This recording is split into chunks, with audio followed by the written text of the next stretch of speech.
Hello guys, my name is Shivam Dikshit. स्वागत है आपका अपने परिवार वीएस एकेडमी में।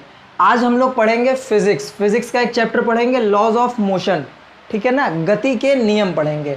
तो गति के नियम पढ़ने से पहले हम जानेंगे कि गति क्या होती है। गति के नियम पढ़ने से पहले हमें गति जानना होगा। मतलब हम पहले जानेंगे कि व्हाट इज मोशन, गति क्या है। ठीक है, तो गति क्या है कि an object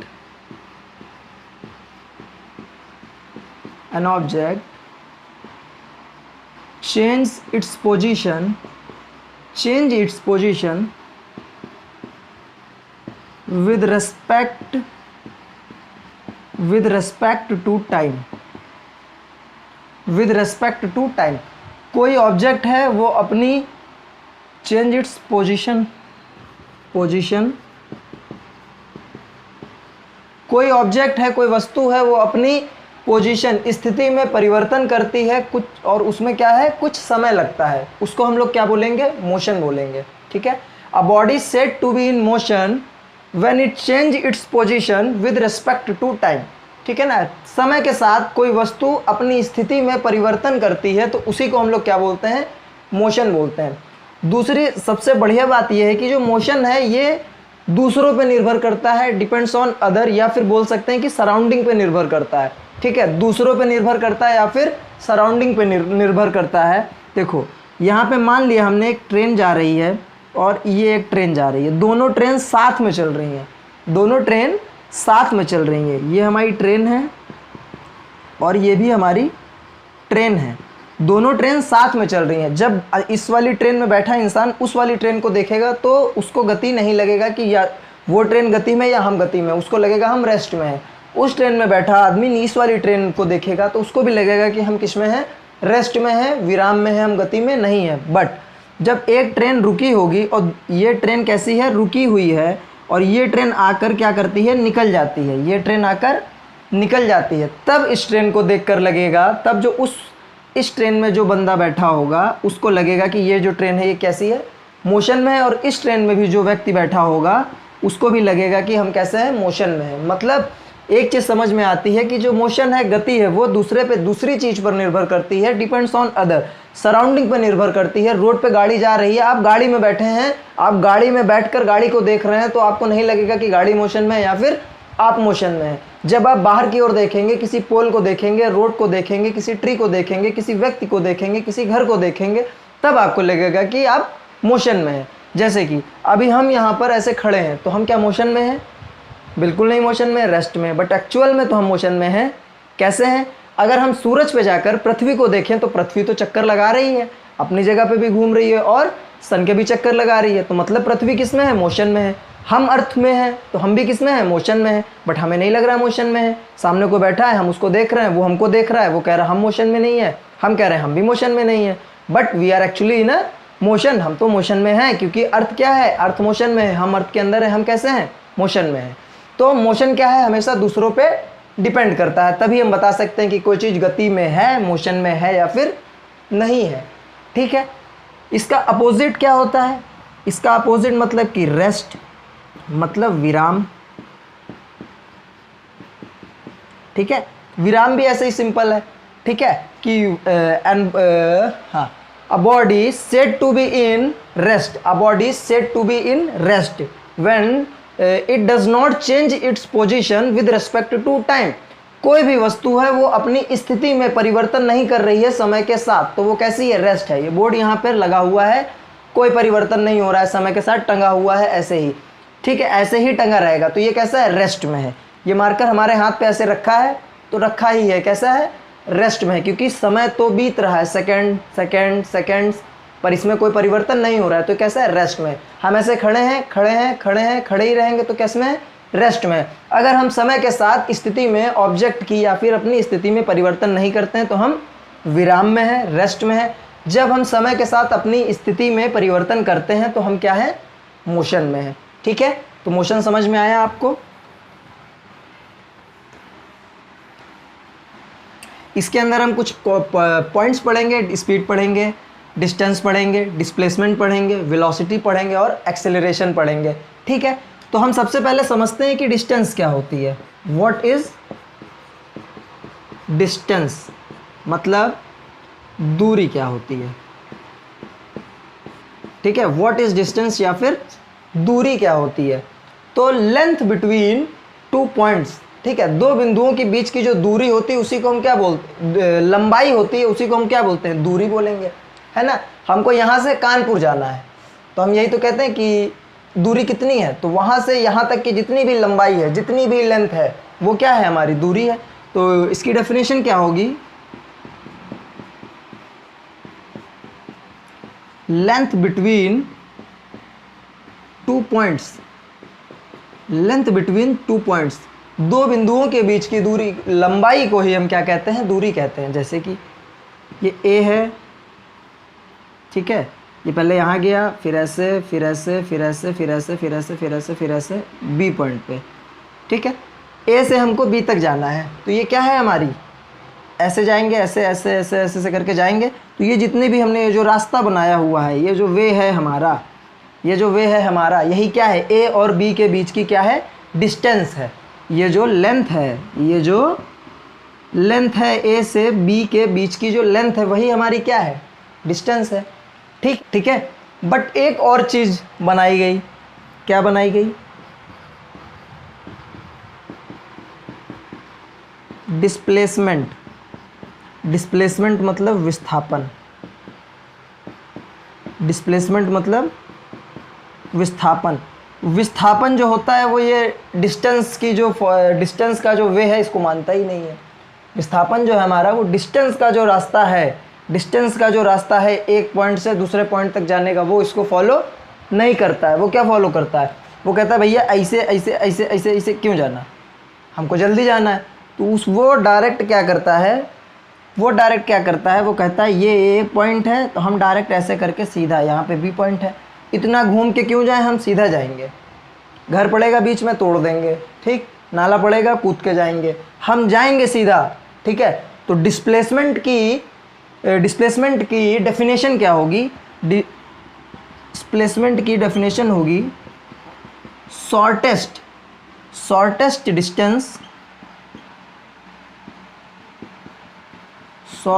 distance between two object या टू पॉइंट।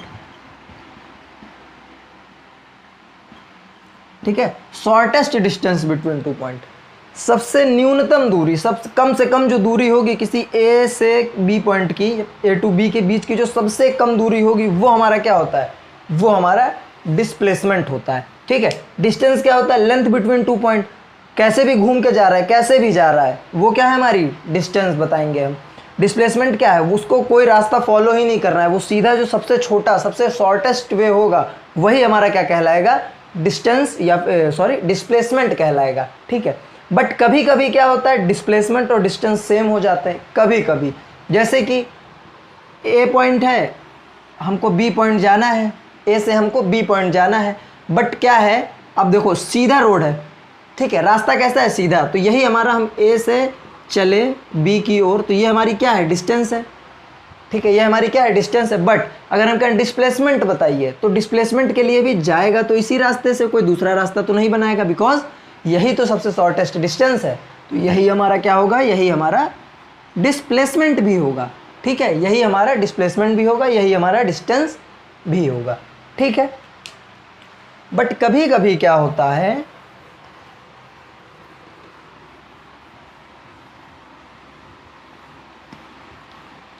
बट डिस्प्लेसमेंट में क्या है, देखिए ए पॉइंट है, बी पॉइंट है, ए से बी की बीच की दूरी मान लिया हमने 2 मीटर है। ठीक है, 2 मीटर है। एक व्यक्ति निकले यहाँ से, गए बी की तरफ, फिर क्या किया, काम हुआ उनका, वहाँ से वापस आ गए ए की तरफ। तो डिस्टेंस अगर हम पूछें यहाँ पे कितना होगा डिस्टेंस, तो डिस्टेंस 2 मीटर पहले गए, फिर 2 मीटर वापस आए, तो 4 मीटर। डिस्टेंस कितना है, 4 मीटर। बट डिस्प्लेसमेंट यहाँ पर क्या होगा, बट डिस्प्लेसमेंट यहाँ पर कितना होगा, तो डिस्प्लेसमेंट यहाँ पर 0 होगा। ठीक, डिस्प्लेसमेंट क्या होगा, यहाँ पर 0 होगा। क्यों, क्योंकि डिस्प्लेसमेंट कहता है अगर आप गए थे तो आप वापस क्यों आ गए, अगर आप वापस आ गए तो आपकी स्थिति में डिस्प्लेसमेंट के हिसाब से आपकी स्थिति में कोई परिवर्तन ही नहीं हुआ, आप अपनी जगह से जरा सा भी विस्थापित हुए ही नहीं, तो विस्थापन हुआ ही नहीं, तो डिस्प्लेसमेंट क्या आएगा यहाँ पे? जीरो। विस्थापन कितना हुआ? जीरो। डिस्प्लेसमेंट कहता है कि अगर आपकी स्थिति में परिवर्तन नहीं हो रहा, आप कहीं भी घूम के आइए, अगर आप वापस अपनी जगह पे आ गए तो फिर क्या होगा? डिस्प्लेसमेंट जीरो होगा। बट डिस्टेंस आप कहीं भी जाएं, जितना भी आप लेंथ, लंबाई जितनी भी आप तय कर रहे हैं, वो पूरा किस में कैलकुलेट हो जाएगी? हमारी डिस्टेंस में कैलकुलेट हो जाएगी। तो ये चीज़ समझ में आया? देखिए, तो डिस्प्लेसमेंट का क्या है कि वो नेगेटिव भी होता है, पॉजिटिव भी होता है, और नेगेटिव भी होगा, पॉजिटिव भी होगा, और ज़ीरो भी होगा। ठीक है, ये कैसे?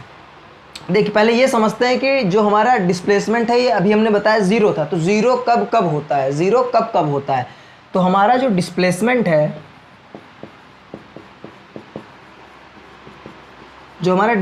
वो ज़ीरो कब कब होता है? देखिए, जैसे कि ए पॉइंट से गए, बी पॉइंट पर गए और वापस भी आ गए ए पॉइंट पर, मतलब गए और वापस रिटर्न हो गए। तो जब क्या होंगे? हम रिटर्न हो जाएंगे अपने इनिशियल पॉइंट पर। जब हम रिटर्न हो जाएंगे तो डिस्प्लेसमेंट क्या होगा? ज़ीरो हो जाएगा।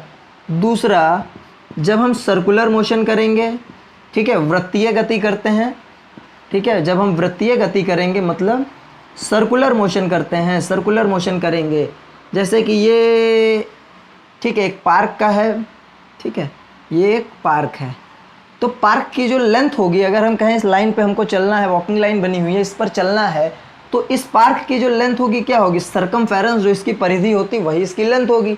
ठीक है, मान लिया इसका सरकमफेरेंस है 5 किलोमीटर, सरकमफेरेंस है इसकी जो परिधि है कितनी है? 5 किलोमीटर है। ये एक ए पॉइंट है, यहाँ से चलना शुरू किया, और वापस इसी पॉइंट पर आ गए। अगर हम बोले डिस्टेंस कितनी तय किया, ठीक है, तो कितनी डिस्टेंस तय किया? 5 किलोमीटर। ठीक, बट डिस्प्लेसमेंट कितना हुआ? ए से चले थे, लौटकर ए पॉइंट, यहाँ से चले थे और यहीं पर आ गए, तो स्थिति में कुछ भी विस्थापन हुआ, कुछ भी विस्थापित हुए वो अपनी जगह से नहीं हुए, जहाँ से चले थे वहीं पर आ गए। डिस्टेंस तो उन्होंने 5 किलोमीटर तय किया, डिस्टेंस कितनी होगी? 5 किलोमीटर। बट डिस्प्लेसमेंट की अगर बात करते हैं, विस्थापन की बात करते हैं, तो वो जिस पॉइंट से चले थे सर्कुलर मोशन करके, वो एग्जैक्ट उसी पॉइंट पर आ गए। तो सर्कुलर मोशन अगर होता है तो वहाँ पर भी वैल्यू क्या होती है? ज़ीरो ही होगी। ठीक है, जब आप रिटर्न आ जाते हैं अपनी पोजीशन पे तो ज़ीरो रहेगी, जब आप सर्कुलर मोशन करके फिर वापस आ जाते हैं उसी जगह पे तो भी ज़ीरो रहेगी। तीसरा सिंपल है, तीसरा जब आप रेस्ट में होंगे, जब आप रेस्ट में हैं, आप चले ही नहीं, जब आप चले ही नहीं तो जाहिर सी बात है आपके स्थिति में कोई परिवर्तन नहीं हुआ, विस्थापन शून्य रहेगा। ठीक है, इतनी चीज़ क्लियर है आपको? ठीक, आगे देखते हैं फिर।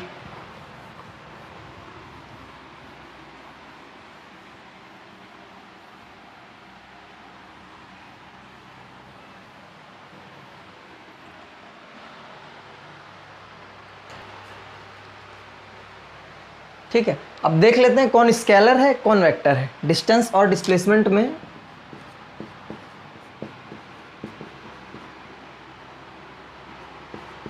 डिस्टेंस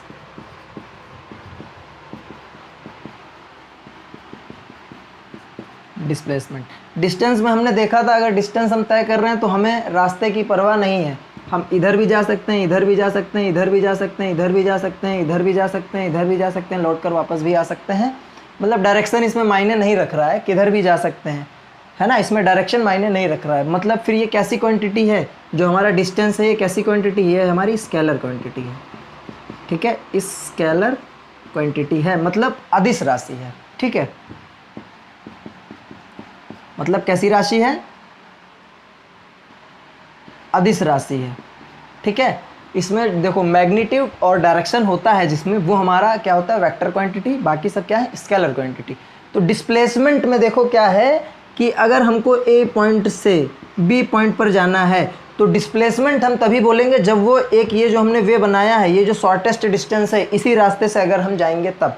अगर हम ऐसे जाते हैं, अगर हम ऐसे जाते हैं, या फिर हम ऐसे जाते हैं, या फिर हम ऐसे जाते हैं, इन चारों रास्तों को हम डिस्प्लेसमेंट नहीं बोलेंगे, डिस्टेंस बोल सकते हैं अगर इस तरह से रास्ता बना हुआ है, बट डिस्प्लेसमेंट नहीं बोलेंगे। अगर हम इस रास्ते से जाएंगे तभी हम इसको क्या बोलेंगे? डिस्टेंस। मतलब इस पर एक ही रास्ता है, एक ही डायरेक्शन है जाने के लिए, तो मतलब इसमें क्या है? डायरेक्शन की ज़रूरत पड़ती है, तो डिस्प्लेसमेंट हमारा कैसी क्वांटिटी है? डिस्प्लेसमेंट हमारी वेक्टर क्वांटिटी है, ठीक है। डिस्प्लेसमेंट हमारी वेक्टर क्वांटिटी है, मतलब सदिश राशि है, ठीक है। वेक्टर क्वांटिटी है मतलब सदिश राशि है, ठीक है। अब हम देखते हैं आगे, डिस्टेंस हो गया हमारा, डिस्प्लेसमेंट हो गया हमारा। अब हम देखेंगे कि स्पीड क्या होती है। What is speed?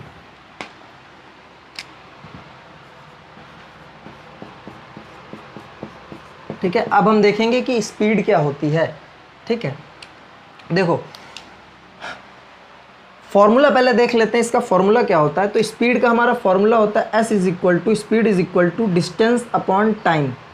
Distance upon time, हम कुछ समय में कुछ दूरी तय करते हैं, वही हमारी क्या होती है? स्पीड, है ना। कुछ दूरी तय कर रहे हैं, कुछ समय लग रहा है, मतलब हमारी स्पीड है वही। मतलब distance covered by object, distance covered by any object in a unit time is called speed, ठीक है। डिस्टेंस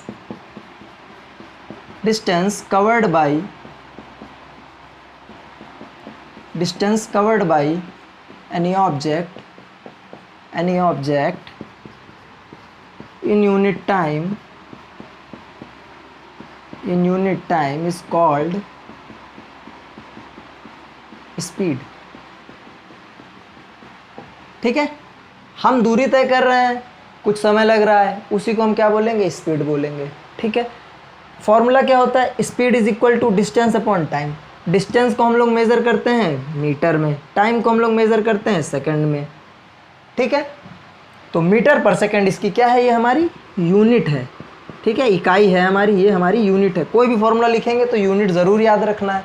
आपने कोई भी न्यूमेरिकल या फिर कोई मैथ में क्वेश्चन अगर आपने सॉल्व किया, अगर आप उसके आगे यूनिट नहीं लिखते हैं तो आपके नंबर कट जाएंगे। यूनिट बहुत ही महत्वपूर्ण है, बहुत ही इंपॉर्टेंट होती है। Speed is equal to distance upon time, और इसका यूनिट क्या होगी? मीटर पर सेकंड। स्पीड क्या होती है? Distance covered by any object, ठीक है। Distance covered by any object in unit time is called speed, ठीक है। किसी भी वस्तु द्वारा तय की गई दूरी इकाई समय में, है ना, कुछ समय लगेगा, इकाई समय में जो लगता है वही हमारी क्या होती है? स्पीड होती है, ठीक है। अब हम देखेंगे क्या वेलोसिटी क्या होती है। हमारी वेलोसिटी क्या होती है? स्पीड की अगर बात करें तो हमारी स्पीड क्वांटिटी कैसी है? स्पीड हमारी क्वांटिटी कैसी है? स्पीड का फॉर्मूला था speed is equal to distance upon time. Distance upon time, हम अगर टाइम की बात करते हैं तो टाइम हम ये तो नहीं कहते ना कि 5 बज रहे हैं ऊपर की ओर, 6 बज रहे हैं नीचे की ओर, 9 बज रहे हैं दाएं की ओर। हम सीधा टाइम की बात करते हैं, इसमें डायरेक्शन का कोई मतलब नहीं होता है। तो मतलब इसमें भी डायरेक्शन नहीं है। डिस्टेंस में हम इससे पहले अभी हमने बताया कि डिस्टेंस किधर भी जा सकता है, उसमें भी डायरेक्शन का मतलब नहीं है। मतलब ये हमारी क्वांटिटी फिर कैसी हो गई? ये हमारी स्केलर क्वांटिटी है, ये हमारी स्केलर क्वांटिटी है, ठीक है। अब हम क्या देखते हैं? अब हम वेलोसिटी देखेंगे। किसकी बात करेंगे हम लोग? वेलोसिटी की बात करेंगे।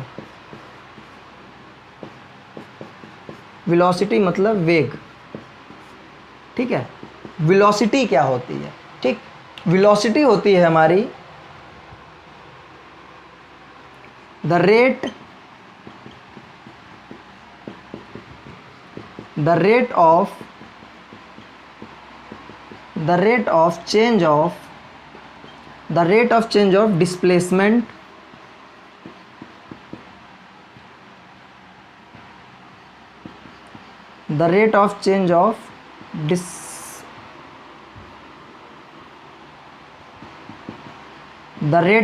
Of displacement is called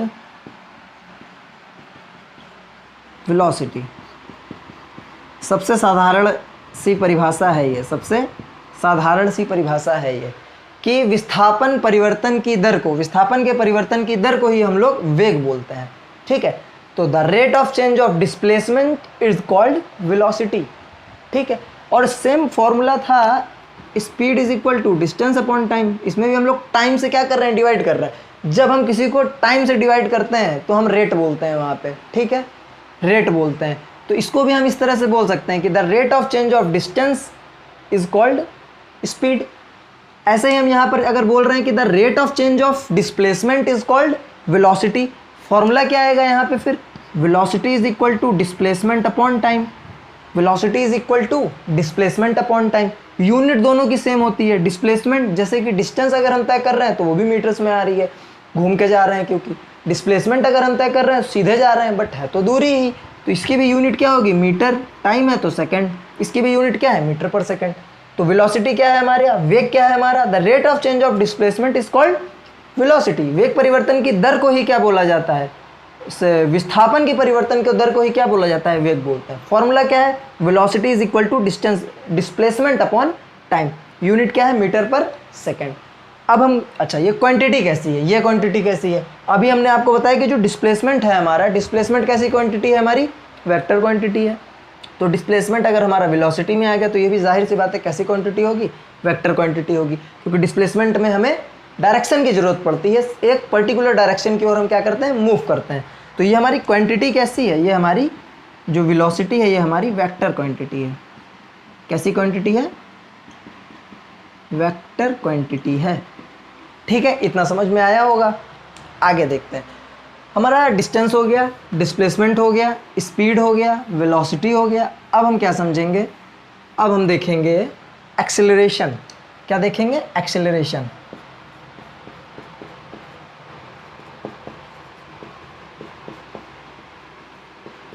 acceleration मतलब त्वरण। ठीक है, एक्सेलरेशन मतलब त्वरण। त्वरण की डेफिनेशन क्या होती है, तो त्वरण की हमारे एक्सेलरेशन की डेफिनेशन होती है the rate of change of velocity, the rate of change of velocity is called, the rate of change of velocity is called acceleration.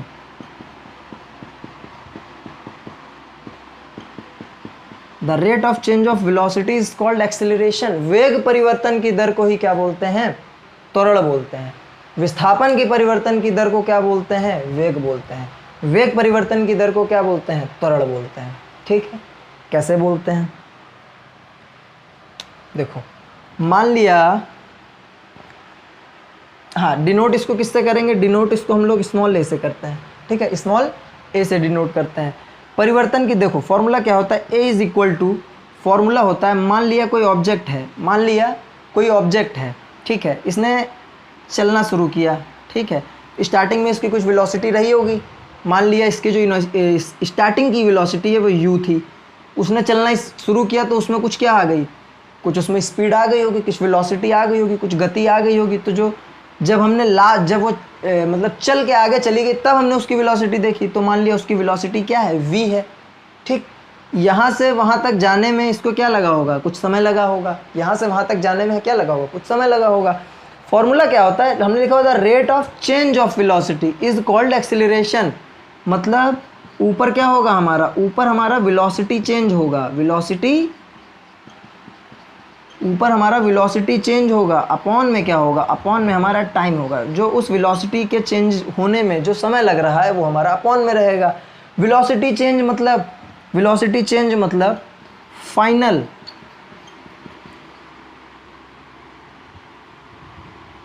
मतलब final velocity minus initial velocity, final velocity minus initial velocity upon time. ये जो v है हमारा, इसको हम लोग बोलते हैं फाइनल वेलोसिटी। ठीक है, फाइनल वेलोसिटी। और ये जो हमारा u होता है इसको हम लोग बोलते हैं इनिशियल वेलोसिटी। इनिशियल मतलब प्रारंभिक वेग, फाइनल मतलब अंतिम वेग। ठीक है, इनिशियल वेलोसिटी। ठीक है, समझ आ रहा है, इनिशियल वेलोसिटी प्रारंभिक वेग, फाइनल वेलोसिटी अंतिम वेग। फाइनल वेलोसिटी से जब हम इनिशियल वेलोसिटी को माइनस करते हैं, अपॉन टाइम से डिवाइड कर देते हैं, तो हमारा एक्सेलरेशन मतलब त्वरण निकल के आता है वहाँ पे। ठीक है, मतलब कैसे होगा, v minus u by t, ये हमारा फॉर्मूला है किसका, एक्सेलरेशन का। Acceleration is equal to v minus u by t, ये हमारा किसका फॉर्मूला है, एक्सेलरेशन का। The rate of change of velocity is called acceleration. वेग परिवर्तन की दर को ही क्या बोलते हैं, त्वरण बोलते हैं। जो हमारा एक्सेलरेशन है ये क्या है, ये हमारा नेगेटिव भी हो सकता है, पॉजिटिव भी हो सकता है और ज़ीरो भी हो सकता है। ठीक है, ये हमारा पॉजिटिव भी हो सकता है, नेगेटिव भी हो सकता है, ज़ीरो भी हो सकता है। कैसे हो सकता है अभी समझते हैं। जो हमारा एक्सेलरेशन है, जो हमारा त्वरण है, क्या है, पॉजिटिव भी हो सकता है, नेगेटिव भी हो सकता है और ज़ीरो भी हो सकता है। ठीक है, पॉजिटिव कैसे होगा और नेगेटिव कैसे होगा एंड ज़ीरो कैसे होगा अभी समझते हैं। देखो, मान लिया पॉजिटिव कब होगा, हाँ देखो, रनवे पे प्लेन है, रनवे पे वो टेक ऑफ करने जा रहा है, तो पहले स्लोली चढ़ता है, धीरे धीरे क्या होगा, धीरे धीरे उसकी स्पीड बढ़ती है, स्टार्टिंग धीरे से करता है, धीरे धीरे क्या होती है, स्पीड बढ़ती रहती है। तो मान लिया उसने चलना शुरू किया, तो हमने पहले देखा उसका जो इनिशियल वेलोसिटी है, मतलब u है, वो क्या है, ज़ीरो रहेगा, क्योंकि पहले स्टार्टिंग कहाँ से करेगा, रेस्ट से करेगा। ज़ीरो से उसने स्टार्टिंग किया, थोड़ा मान लिया हमने 5 सेकंड बाद हमने देखा तो उसकी वेलोसिटी मान लिया 10 हो गई, तो 10 माइनस 0/5 किया तो मतलब 2 आया, तो मतलब उसका जो एक्सेलरेशन था कितना हो गया, 2 हो गया। ऐसी फिर थोड़ी और देर बाद अगर फिर हमने जो 5 सेकंड बाद जब हमने नोटिस किया था तो उसकी जो वेलोसिटी थी वो 10 हो चुकी थी, जो फाइनल थी। फिर हमने 10 से पकड़ा, 10 को हमने क्या किया, प्रारंभिक लिया, इनिशियल लिया, मतलब u लिया। फिर हम जब 20 चला गया तो हमने उसको v माना, फिर उसको 5 सेकंड 10 सेकंड जो भी लगा, ऐसे ऐसे उसकी वेलोसिटी क्या हो रही है, धीरे धीरे इंक्रीज हो रही है। वेलोसिटी इंक्रीज हो रही है मतलब क्या है, एक्सेलरेशन इंक्रीज हो रहा है। एक्सेलरेशन क्या होता है, जब ऐसा एग्जांपल अगर प्लेन कर लेते हैं तो उसमें एक्सेलरेशन क्या है, बढ़ रहा है, मतलब पॉजिटिव है, बढ़ने की ओर है। तो मतलब हम क्या बोल सकते हैं, टेक ऑफ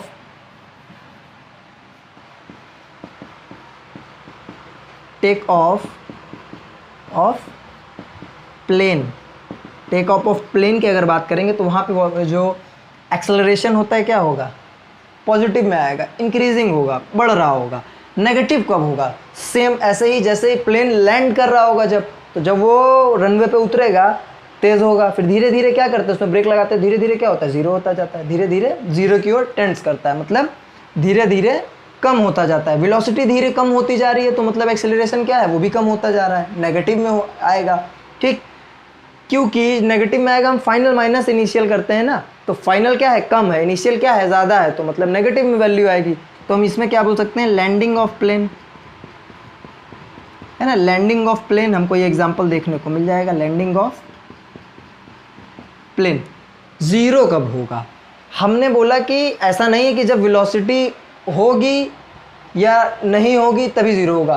देखो भाई, वेलोसिटी है तो है एक्सेलरेशन, अब अगर ज़ीरो हो रहा है एक्सेलरेशन तो वेलोसिटी नहीं होगी। ऐसा नहीं है कि अगर वेलोसिटी है ना, ऐसा नहीं है कि मतलब अगर वेलोसिटी नहीं है तभी ज़ीरो होगा, ऐसा नहीं है, वेलोसिटी होते हुए भी ज़ीरो हो सकता है। कैसे हो सकता है, क्योंकि जो डेफिनेशन है हमारी एक्सेलरेशन की, वो डेफिनेशन ये है कि वेग परिवर्तन की दर को त्वरण कहते हैं। The rate of change of velocity is known as acceleration.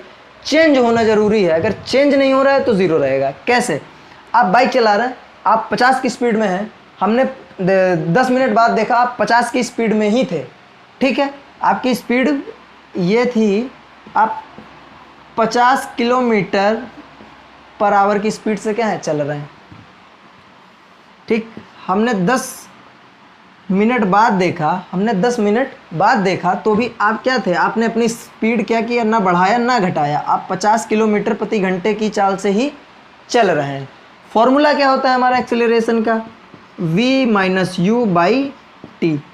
तो v हमारा कितना है, ये हमारा v है, ये हमारा u है, तो acceleration is equal to 50 minus 50/10।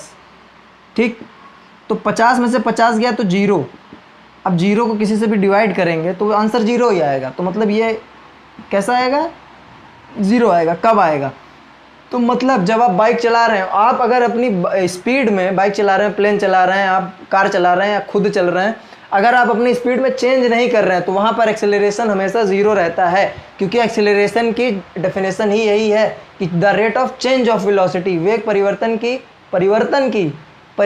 की दर को क्या कहते हैं, त्वरण कहते हैं। मतलब परिवर्तन नेसेसरी है एक्सेलरेशन के लिए, चेंज होना बहुत ज़रूरी है, अदरवाइज वहाँ पर किसी भी प्रकार का एक्सेलरेशन नहीं होगा। एक्सेलरेशन क्या होगा, 0 होगा, है ना। मतलब जब चेंज नहीं हो रहा होगा, किसमें, वेलोसिटी में। क्लियर है इतना आप लोगों को? ठीक है, फिर आगे देखते हैं।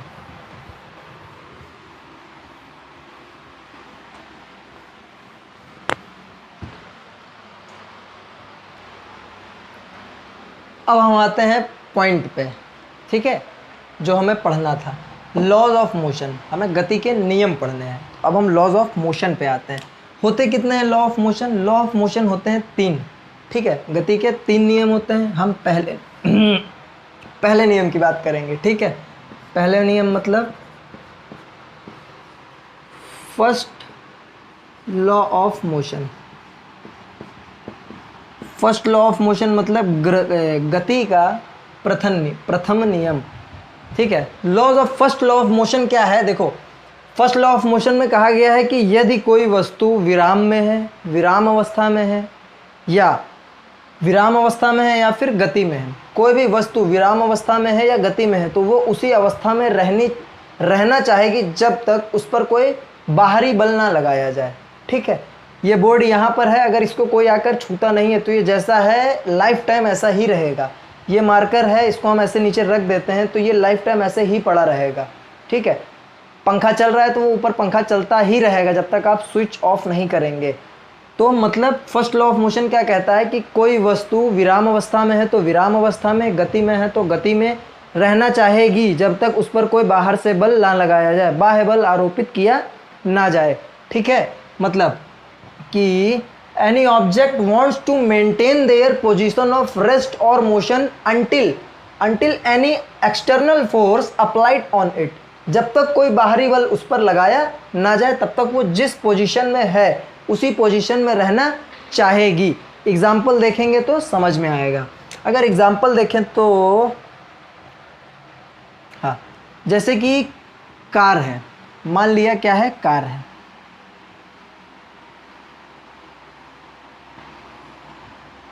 ठीक है। क्या है? कार है, ठीक है। कार में क्या होता है, सीट बेल्ट लगाई जाती है। कहते हैं आप सीट बेल्ट पहन के चलिए। क्यों कहते हैं? फर्स्ट लॉ ऑफ मोशन की वजह से ही कहते हैं कि आप सीट बेल्ट लगा कर चलिए, ठीक है। कार में आप बैठे हुए हैं, ठीक है। कार में आप बैठे हुए हैं, आपने क्या किया है, सीट बेल्ट लगाया हुआ है, ठीक है। पीछे भी कोई बैठा है कार में, आपके मित्र बैठे हुए हैं, उन्होंने सीट बेल्ट नहीं लगाया हुआ है। गाड़ी चल रही है, रात का समय है, रोड सुनसान है, भगाना शुरू किया इन्होंने।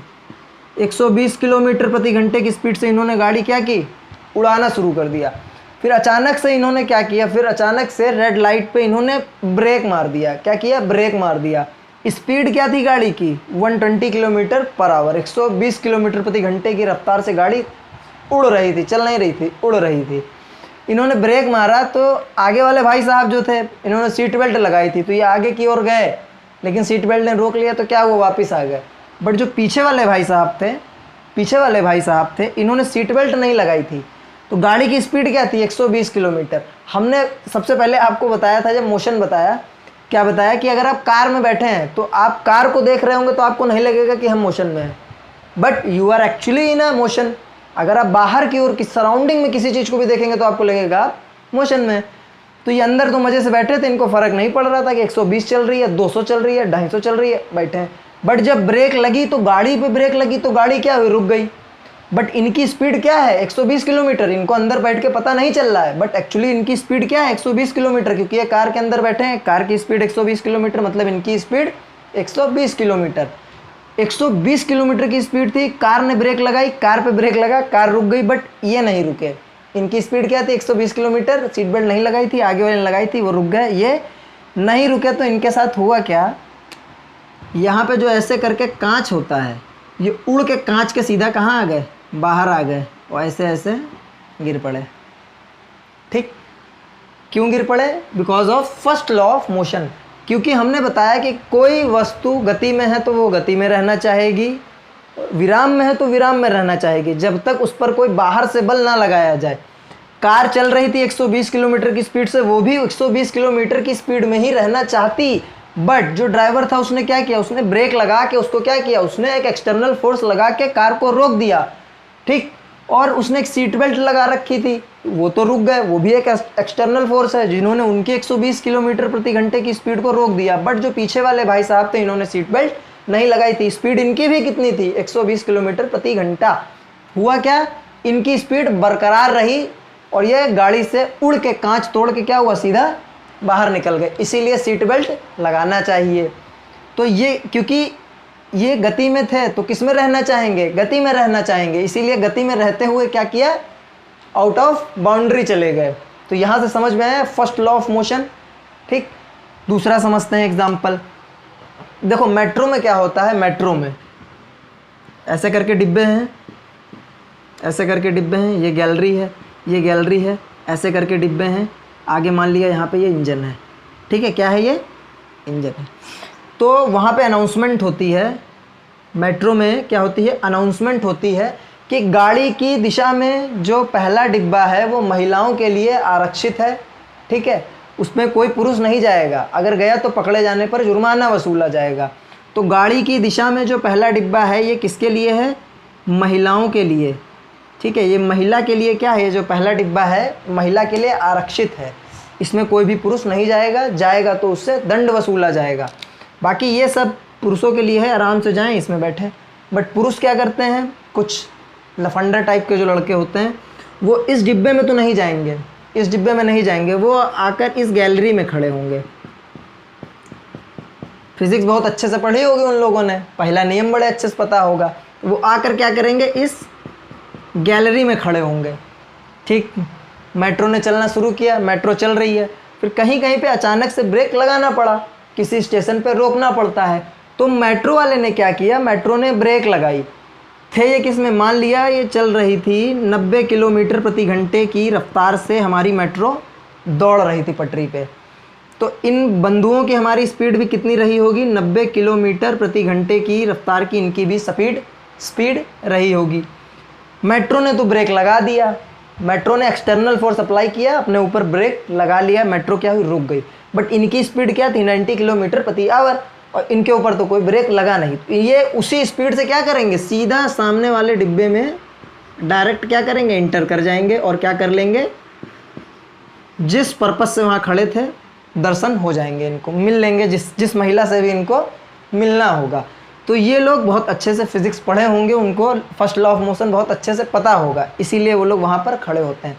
किसी ने अगर कोई ऑब्जेक्शन किया भी तो वो क्या कहेंगे, हम तो डब्बे में नहीं थे, मेट्रो ने ब्रेक लगाई तो हम बाई चांस अंदर आ गए, है ना, ब्रेक की वजह से अंदर आ गए, हम क्या करें, हमारी कोई गलती नहीं है। तो इस हिसाब से इनसे किसी प्रकार का दंड भी वसूला नहीं जाएगा। तो ये लोग इस तरह से दिमाग लगा के अपना मतलब निकाल लेते हैं। तो यहाँ पर भी क्या समझा हमने कि इस गाड़ी की जो स्पीड थी वो 90 किलोमीटर पर आवर थी, अंदर बैठे व्यक्तियों की स्पीड भी क्या है, सेम 90 किलोमीटर पर आवर है। जब गाड़ी ने ब्रेक लगाया तो उसने एक्सटर्नल फोर्स अप्लाई किया, बाह्य बल लगाया और खुद को रोक लिया। बट हमने नहीं, हम पे नहीं लगा ना, हम उसी स्पीड से आगे की ओर जाना चाहेंगे तो हम डायरेक्ट आगे क्या हुआ है, वो लड़के क्या हुआ, डायरेक्ट आगे वाले डब्बे में इंटर कर गए। फिर इंटर कर गए तो क्या हुआ, फिर आगे तो जाके फिर पकड़ के रुक गए। बट उनकी स्पीड भी 90 किलोमीटर पर आवर थी, वो भी डायरेक्ट क्या होते हैं, अंदर इंटर हो जाते हैं। दूसरा, आप बाइक पे बैठते हैं, ठीक है, आप बाइक पे बैठते हैं तो बाइक पे जब आप कोई गाड़ी चला रहा है, गाड़ी चलाने वाला आगे बैठा है, आप पीछे बैठे हैं, तो जब वो एकदम से गाड़ी स्टार्ट करता है तो हम ऐसे पीछे की ओर हो जाते हैं। एकदम से जब वो स्टार्ट करता है गाड़ी तो हम क्या होते हैं, पीछे की ओर चले जाते हैं। तो क्यों चले जाते हैं, हम जब गाड़ी खड़ी है तो हम किस पोजीशन में है, रेस्ट में है। उसने गाड़ी एकदम से स्टार्ट कर दी, मतलब किस में ला दिया, मोशन में। उसने एक्सटर्नल फोर्स लगा के गाड़ी को मोशन में ला दिया, बट हम तो किस में रहना चाह रहे हैं, हम रेस्ट में रहना चाह रहे हैं। उसने गाड़ी भगाई पर हम पीछे इसलिए जाते हैं क्योंकि हम पीछे कहाँ थे, रेस्ट में थे, हम ऐसे रेस्ट में बैठे हैं। उसने गाड़ी आगे भगाई, हम ऐसे आगे गए। पर हमने क्या बताया कि any object wants to maintain their position of rest और motion until any external force applied on it. कोई भी वस्तु अपनी विराम अवस्था या फिर अपनी गति में रहना चाहती है जब तक उस पर कोई बाह्य बल आरोपित ना किया जाए, बाहर से कोई भी बल ना लगाया जाए। तो हम गाड़ी पे बैठे हैं, गाड़ी पे तो आगे वाले बंदे ने एक्सटर्नल फोर्स अप्लाई किया, गाड़ी भगाया, बट हम जैसे बैठे थे हम रेस्ट में बैठे थे। तो हम रहना किस में चाहेंगे, रेस्ट में रहना चाहेंगे। उसने गाड़ी आगे भगाई, हमको लगता है कि हम आगे की ओर गए, बट हम पीछे की ओर आते हैं। हम रेस्ट में थे, हम रेस्ट में रहना चाहेंगे। उसने गाड़ी आगे की ओर भगाता है तो हम क्या करते हैं, पीछे वापस झटका इसलिए लगता है क्योंकि हम जहाँ थे, रेस्ट में थे, विराम में थे, हम वहीं आना चाहते हैं। तो ये एक एग्जाम्पल बहुत बढ़िया है। दूसरा, आप बस में बैठे होते हैं, तो बस में अगर आप बैठे हैं, बस वाले ने अचानक ब्रेक लगाई तो हम आगे की ओर चले जाते हैं क्योंकि बस की कुछ स्पीड रही होगी, आप बस में बैठे हैं, आपकी भी सेम स्पीड रही होगी। बस पे उसने एक्सटर्नल फोर्स, बाहरी बल लगा के क्या किया, रोक दिया। बट आप किस में रहना चाहेंगे, आप मोशन में रहना चाहेंगे। तो बस की स्पीड जो भी हो, आप भी उसी स्पीड से क्या करेंगे, आगे की ओर जाना चाहते हैं, पकड़ के क्या करते हैं, रोकते हैं, अपने को बैलेंस करते हैं। ठीक सेम उसी तरह अगर आप बस में बैठे हैं, अचानक से बस स्टार्ट कर दे तो भी आप आगे जाके फिर पीछे आते हैं क्योंकि उसने एकदम से उस पर क्या किया, एक्सटर्नल फोर्स लगाया और रेस्ट से मोशन में ले आया। बट आप किस में रहना चाहेंगे, आप तो हमेशा रेस्ट में रहना चाहेंगे। कोई भी बॉडी है, कोई भी, पूरी पृथ्वी पे कोई भी बॉडी है, पूरे यूनिवर्स में कोई भी बॉडी है, तो वो क्या है, रेस्ट में है तो रेस्ट में, मोशन में है तो मोशन में रहना चाहेगी जब तक उस पर कोई भी बाहरी बल ना लगाया जाए। ठीक है ना, जब तक उस पर कोई भी बाहरी बल ना लगाया जाए। एक और चीज़, इसी के अंडर एक और चीज़ देखते हैं हम लोग। क्या देखते हैं, इनर्शिया। इनर्शिया मतलब जड़त्व। इनर्शिया मतलब जड़त्व। देखो, हिंदी के किसी भी शब्द में, हिंदी में किसी भी शब्द में अगर पीछे त्व शब्द आता है, हिंदी के किसी भी शब्द में अगर पीछे त्व आता है, तो वो उससे पहले जुड़े अक्षरों को या उससे पहले जुड़े शब्द को क्या करता है, शब्द की आदत को बयां करता है। शब्द की आदत को बयां करता है। मतलब जड़ लिखा है, मतलब जड़ने की आदत को क्या कर रहा है, त्वा शब्द जड़ने की आदत को क्या कर रहा है, बयां कर रहा है। ठीक, देखो, जिस ऑब्जेक्ट का मास जितना कम, उसका जड़त्व उतना ही ज़्यादा, और जिस ऑब्जेक्ट का मास जितना ज़्यादा, उसका जड़त्व, सॉरी देखो यहाँ समझते हैं।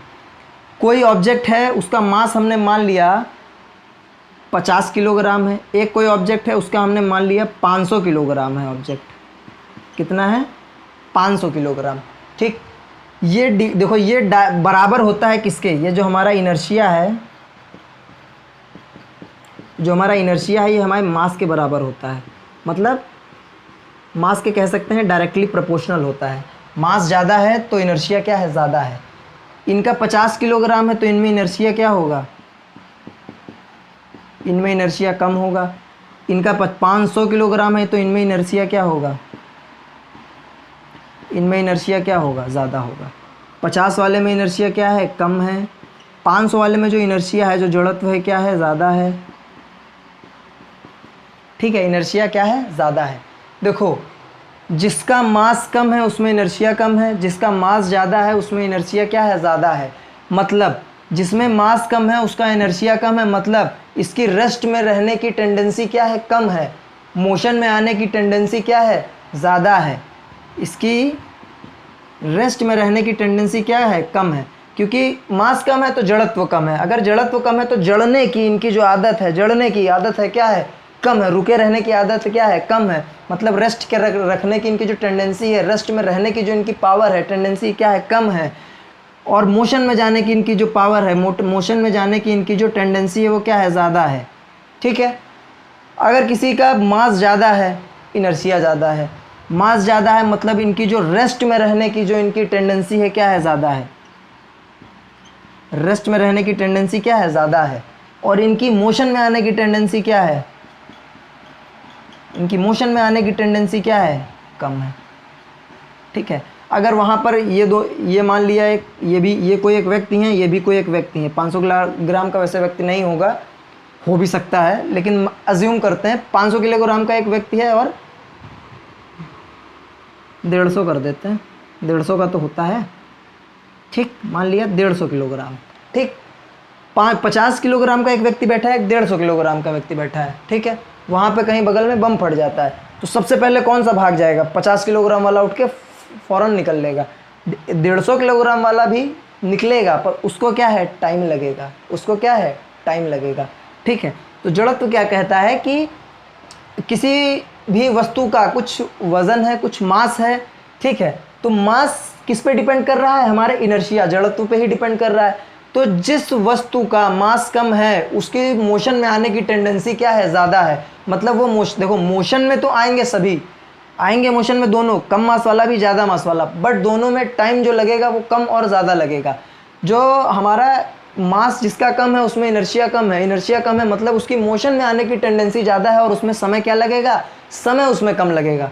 जिसका मास ज़्यादा है उसमें जड़त्व भी ज़्यादा है, इनर्शिया भी ज़्यादा है, मतलब उसके मोशन में आने की जो टेंडेंसी है वो क्या है, कम है। मोशन में आने की टेंडेंसी कम है मतलब समय क्या लगेगा, ज़्यादा लगेगा। इसमें जो टाइम है, इसमें जो हमारा टाइम है, टाइम इसमें क्या लगेगा, ज़्यादा लगेगा। इसमें हमारा जो टाइम है वो हमारा इसमें टाइम क्या लगेगा, इसमें हमारा टाइम कम लगेगा, उसमें टाइम हमारा ज़्यादा लगेगा और इसमें टाइम हमारा कम लगेगा।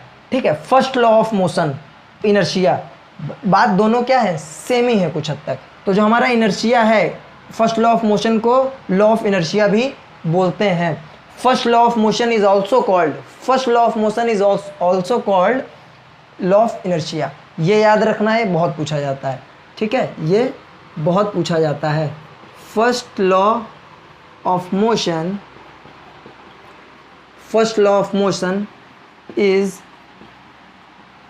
Based on inertia. जो हमारा फर्स्ट लॉ ऑफ मोशन है वो इनर्शिया पर ही आधारित है।